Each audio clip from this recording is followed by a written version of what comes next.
primeiro tempo do Grêmio foi um primeiro tempo que o Grêmio tentou propor um jogo físico, me parece, naquele início. Durou 5 minutos a estratégia. 5 minutos.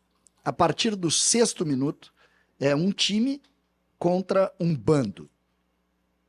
Um time do Fluminense Pesado, hein? que tem nesse jogador que faz o gol, o Thiago, um jogador de outra estirpe, jogador de muito boa qualidade, que conseguiu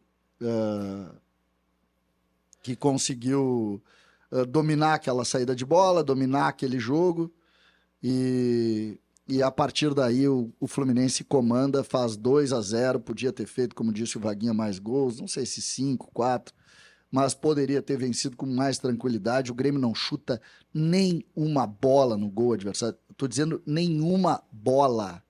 O Grêmio não botou o pé dentro da área adversária no primeiro tempo. E a bola chegava aos jogadores de ataque como deveria, com um meio-campo um pouco mais esvaziado? A bola não chegava nem nos jogadores de defesa. O Grêmio só tocava na bola quando era tiro de meta. Só que, aí na segunda etapa, Renato muda o time. Renato coloca um jogador que é um escândalo, tá saindo daqui sem ser titular do Grêmio, chamado Gustavo Nunes. Ele é de outra estirpe. Sabe quando alguém, Monari, vem contratar um jogador brasileiro de 18 anos, e esse jogador brasileiro, ele vai para jogar a Premier League, e tu lembra que ele não jogava como titular aqui, tu tem uma sensação de que tá tudo errado. Tá tudo errado. O Gustavo Nunes é o jogador do Grêmio, tirando o Arthur, que acabou indo pro Barcelona e não vingou, o mais promissor desses jogadores vendidos pelo Grêmio é o Gustavo Nunes. Ele é o mais promissor de todos eles. Ele é mais promissor do que o Cebolinha, do que o TT, que tá lá, não sei aonde, do que o PP, que tá jogando. Ele é o mais promissor, ele é o melhor deles. E ele não era titular. E sabe qual é o pior disso? Por que ele não era titular? Por mais um erro do Renato, que ele já repetiu lá atrás com o PP. Ele definiu que o Soteldo e o Gustavo Nunes brigavam por posição, porque os dois são do lado esquerdo. E só semana passada, no jogo de ida contra o Fluminense, que ele colocou o Soteldo na direita. E funcionou, né? Funcionou. Só que ele podia ter feito isso desde o começo do ano. Podia ter começado. Desde o começo do ano. Aí o Gustavo começa, no segundo tempo ele muda o jogo, junto com o Cristaldo, e para completar ele bota o Monsalve junto com o Cristaldo. E aí o Grêmio domina. O Grêmio faz o gol e poderia, inclusive, ter conseguido a classificação no tempo normal, mas aí faltou, sabe o que? Tempo, porque nós começamos a jogar faltando 20 minutos. Eu estava ouvindo a tua fala inicial, César, e sobre o que está acontecendo com o Inter, eu coloco aqui que o campo é o resultado das coisas que acontecem nos gabinetes, né? O campo sempre é, mais cedo ou mais tarde, o campo sempre vai representar aquilo que tu tem de tomadas de decisões fora do campo. Não sei se o Munari concorda comigo, mas mais cedo ou mais tarde o campo ele vai responder. O que acontece no Grêmio, sempre que o Renato é treinador, não é nessa passagem, em todas as outras passagens, e é verdade que em 2017, quando o Grêmio foi campeão, o Renato também teve tomadas de decisões que ele matou no peito e ele assumiu e o Grêmio foi campeão. Isso a gente não pode tirar. Mas na maioria das vezes, especialmente nas últimas oportunidades, o que o Renato faz não funciona. O que o Renato faz não dá certo. E são tomadas de decisões que, por vezes, não competem exclusivamente ao Renato. Ou, pelo menos, quando ele toma a decisão e deveria haver equivocada e deveria acontecer uma cobrança, não existe. Porque o Renato é intocável no Grêmio. E isso me parece, sem clubismo algum aqui, e isso me parece algo que o Grêmio precisa levar e adotar como medida imediata, pensando no futuro. As coisas não podem ficar, todas elas, nas mãos de uma pessoa, porque essa pessoa é o maior ídolo da história do clube. Muito bem, eu quero aproveitar esse gancho do Vaguinha para a gente entrar no nosso próximo tema, que é justamente esse, decisões do Renato, sobretudo no jogo de ontem. E antes de entrar nesse tema, eu gostaria de propor uma enquete. O que vocês acham aqui no nosso chat? O Vaguinha fala de o Renato ser intocável. O que vocês acham? Ontem também o CCD na transmissão da Gaúcha falou de fim de ciclo. Só pra quem tá chegando agora, tá perguntando o que é o negocinho laranja aqui. É o joguinho que eu joguei com o Theo ontem. Pescaria é o nome, tá? Pescaria. Brincamos de pescador, eu e o Theo ontem à noite. Eu acho. Temos corneta em tempo real aqui no programa. Eu acho que o problema da escolha. Tá, deixa eu só dizer, vamos abrir a enquete, então, se o torcedor concorda se é ou não o fim do ciclo do Renato. Essa eliminação da Libertadores faz com que esteja se aproximando o fim da era Renato, agora em 2024, ou se ele deve ficar em 2025. Vamos abrir essa pergunta aqui no nosso chat, vamos esperar a participação do torcedor. Enquanto isso, abre o fio aí para a gente debater as decisões do Renato. Ele escalou um time com esquema inédito, que tem 3 zagueiros e um centroavante. Menos de 30 minutos ali já tinha os 2 gols, né, sofridos, marcados pelo Fluminense. O Grêmio... Onde errou o Renato? Desliga esse troço aí, o barulhão que faz isso aí, cara. Troço tira a atenção do cara, velho. As decisões... Porra, que troço chato, velho. A gente falou ontem aqui, né, que esse time que ia a campo era um time que não era pra ficar com a bola. Esse time, a única ideia que esse time podia ter era tentar defender e sair rápido em contra-ataque.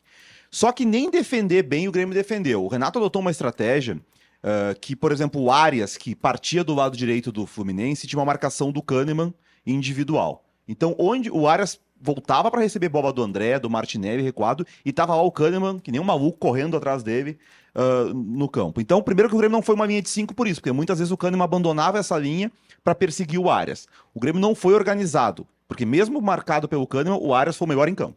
O Arias fez o que quis no primeiro tempo. E aí o Renato fala na coletiva assim que o primeiro gol é uma bola parada, que não tem a ver com a opção do meio campo.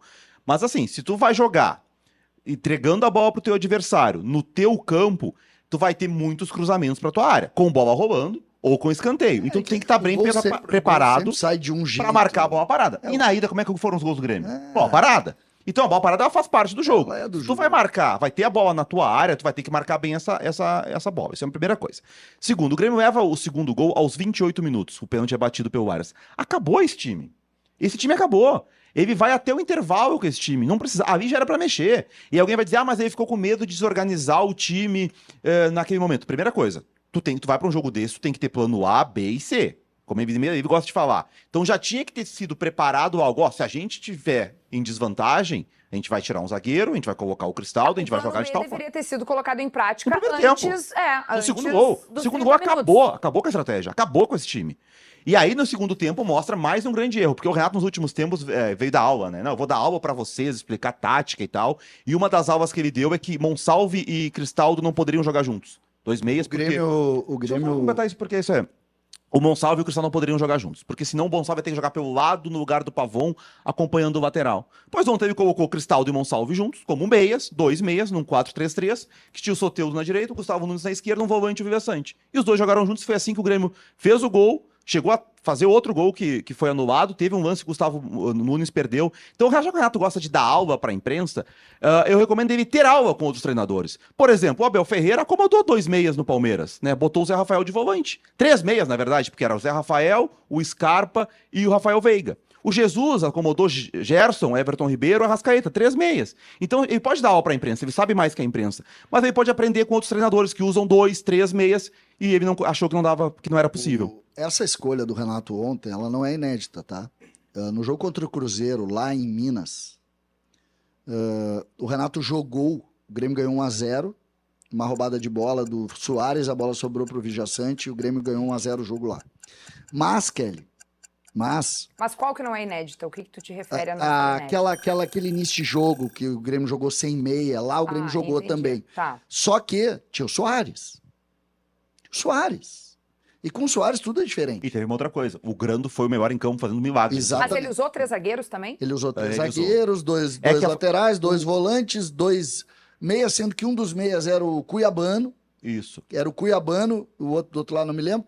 E o Soares era o O centroavante. ineditismo agora é que nessa temporada, sempre que ele tinha jogado com 3 zagueiros, ele tinha o Cristaldo no time, ou um outro meia. Um outro Entendi, meia. entendi. Só que a discussão para mim, sobre erro, é curioso. Eu não tenho problema com erro. Errar é do jogo. O Vaguinha falou ali da tomada de decisão. Eu acho que o Vaguinha toca no ponto que para mim é o mais importante dessa conversa. A tomada de decisão é do treinador. E isso está sujeito a erro. desde que tu saiba que quando tu erra, tu erra. O grande problema é tu nunca admitir que tu erra. Então tu vai brigar com a tese durante a vida toda atrás daquele erro que tu tá cometendo. César. Tu vai jogar 20 vezes, aí quando tu jogar a 21ª, tu ganha e tu diz, viu? Eu tava certo. Não! Tu errou Vamos 20 vezes! Vamos voltar ao primeiro jogo, Kelly. Eu falei aqui, o Fluminense foi melhor que o Grêmio no primeiro jogo no Couto Pereira. O Grêmio ganhou, César, o Grêmio ganhou 2 gols. Tudo bem, vale o gol, vale a bola, mas o Grêmio ganhou 2 gols do Fluminense. Tu sempre ganha 2 gols. Não é, César. O Fluminense foi superior ao Grêmio. É que eu No acho, Couto Pereira. eu acho, Vaguinha, que se a gente for pegar... Ontem o Renato fez isso, entendeu? Ele pegou o gol em si, como se o jogo tivesse começado na hora que o cara bateu o escanteio, na hora que o cara cabeceou. Na hora que tava o escanteio pro Grêmio, tomamos um gol de contra-ataque. Sim, toma um gol de contra-ataque, tá completamente desorganizado. Temos discursos desalinhados. Isso é um fato e a gente mostra agora para vocês. Como é que foi esse entendimento para colocar o Natan na partida de hoje, assim como ele... O jogador ele fica aquecendo o tempo todo. Ele aquece antes da partida, ele aquece no intervalo do jogo e fica aquecendo durante o segundo tempo também. Então nem o jogador entra frio, o jogador entra quente. Natan, você não acha que entrar nesses minutos finais, com o jogo nessa pressão que era o Maracanã, não prejudica um pouco o jogador, não entra um pouco frio na partida, numa decisão como essa? Eu acho que não é nem questão da pressão, sabe? É entrar frio assim pra logo bater o pênalti. Eu acho que me prejudicou um pouco, mas faz parte do futebol, eu tentei, fui corajoso. Gustavinho, presidente, ele chegou a dizer no campo que tem a situação muito encaminhada com o Brentford da Inglaterra. O senhor confirma a venda do jogador? Ele foi o último jogo dele, o último gol dele pelo Grêmio? Enquanto ele não assinar, o negócio não está feito, ele vai continuar à disposição e jogando, mas tem uma situação bastante bem encaminhada. Eu vou pedir licença ao presidente. A escalação sem os 2 meias, o Cristal... Para passar aqui, lógico, está sendo bastante requisitado, presidente do Grêmio, porque o Gustavo Nunes parou aqui na zona mista.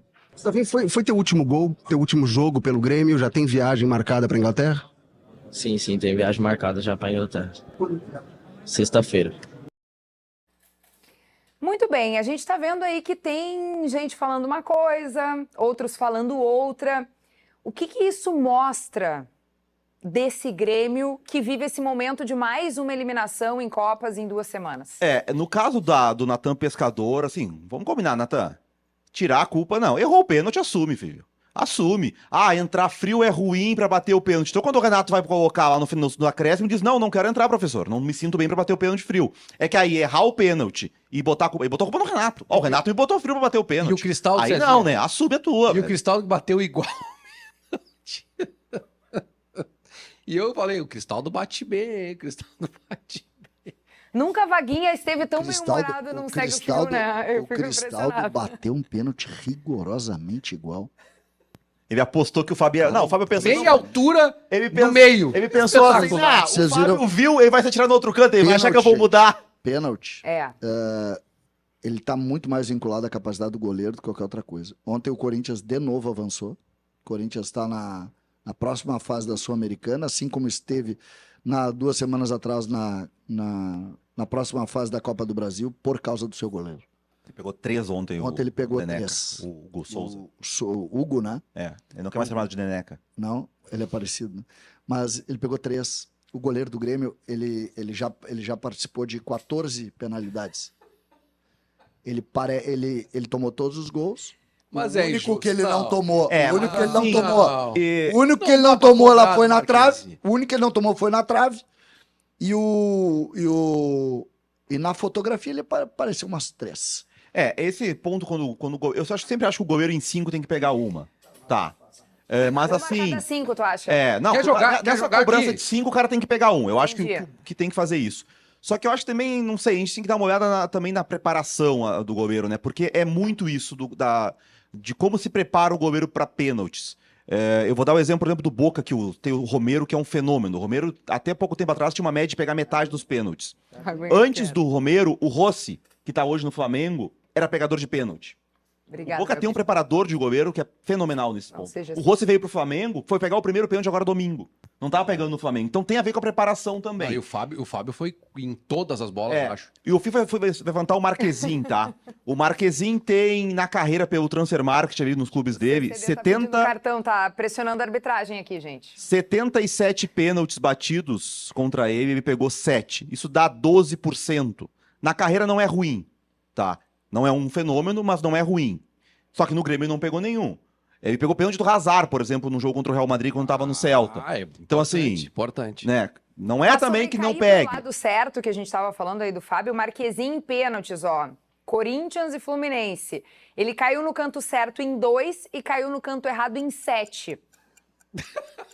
Então, o estilo dele é se atirar antes, tá claro. Que coisa Se acham que isso é ruim, o estilo- preparador de goleiros do estilo Grêmio... dele é se atirar antes. Sim, ele teve a Isso risco não é tanto. estilo, isso é erro. Não. Erro. Não, tem duas formas de... Não. Estilo é a mesma coisa que o cara usar o óculos aqui, assim, ó. Isso aqui não é o estilo. Isso Tem aqui é um duas erro. formas... Olha aqui, ó. Isso aqui tá errado. Tem Não duas se usa formas... assim óculos. Tem duas formas do goleiro no pênalti. Uma é escolher o canto antes e outra é esperar o batedor. Normalmente, o que eu já ouvi de preparador de goleiro é o seguinte: quando tu vai no tempo normal, um jogo no tempo normal, quem é que bate o pênalti? O melhor dos caras. Se o melhor dos caras tu não sair antes, dificilmente tu vai chegar na bola. Porque esse cara bate muito bem. Então tu tem que tentar sair antes pra adivinhar o canto e aí conseguir defender. Quando é uma disputa assim com 5, o adversário não vai ter 5 batedores. Então a chance esperando ela se torna maior, porque ali vai ter o cara que é o terceiro, que é o quarto do time, daqui a pouco esse cara vai bater mal, se tu esperar tu vai pegar. Mas assim, é uma questão de Essa é escolha. uma das piores análises que eu já vi. Então liga em para um preparador de toda goleiros e pergunta. a existência. Ele diz que é um estilo... Eu vou te dizer, óculos, tá? Óculos. Então tu acha que o goleiro sempre espera bater e escolhe o canto? O certo é usar assim, botar nos olhos o óculos. Não assim. Assim é errado. O goleiro... Tá, ele então tem qualquer ele goleiro tem que sempre tá tem que ali. esperar. Ele tem que esperar. O goleiro que sai antes é o goleiro do videogame, que sempre cai pro lado errado, entendeu? Tu acha que o Dibu Martínez é pegador de pênalti, o goleiro da Argentina? O goleiro da Argentina, o Dibu, é pegador de pênalti? Olha a final da Copa do Mundo contra a França, que ele pega um pênalti na final, mas olha o pênalti do Colomani, que ele tá caído e o Colomani bateu no meio. Ele se atirou antes. Ele pegou o pênalti se atirando antes e tomou se atirando antes. E é o melhor goleiro do mundo. Se atirou antes, o cara é que gingou e tirou ele da jogada. Então, ele não esperou, não pode esperar. Não, é que aquilo ali é uma disputa. O cara que consegue Sim, tu te escolhe tirar... o canto. Cara, não é. Não, então escolhe o canto. Se atira antes por quê? Deu. Chega. Amarelo pro Vaguinho, pro CCD e pro... Rapidinho. Pro Munari. Rapidinho. O Vaguinho hoje só tá O jogando. pessoal me mandou no direct aqui que era pra eu pegar um peixe e botar o nome nele. Bagre White.